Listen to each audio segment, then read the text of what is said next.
Well, the Spokane Center for Justice has filed a lawsuit against the City of Spokane on behalf of a resident of a place called Camp Hope. So in December, you'll remember that Spokane police removed dozens of tents from a makeshift camp that sprang up outside of City Hall. KREM 2's Casey Decker joins us now with a closer look at the lawsuit. Casey?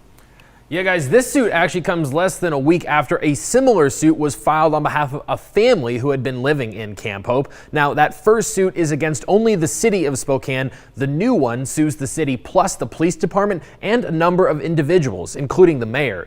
Even though the first one is on behalf of a family and this new one today for one man, both make essentially the same arguments as to how the city violated their rights.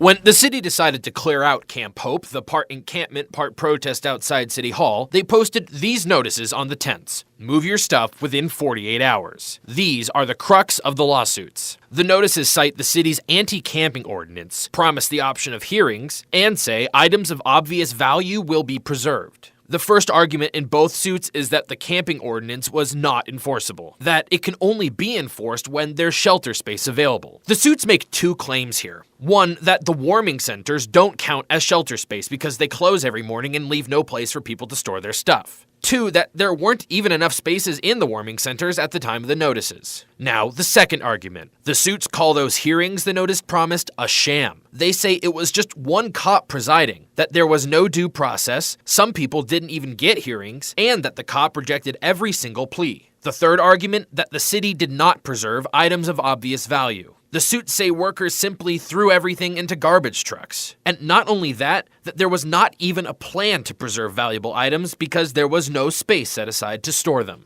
The lawyers in both cases say all of that adds up to the city depriving Camp Hope residents of legal and human rights. In a press release today, the Center for Justice saying, quote, "The City of Spokane has organized a campaign against its homeless citizens with a series of ill-planned, ruthlessly executed, and cruel raids designed to harass these citizens and essentially drive them away." And now in terms of what they're looking to get from these lawsuits, both are seeking money, and the newer suit also asks the court to stop the city from doing similar evictions in the future. We asked the city for comment today, and a spokeswoman said they had none.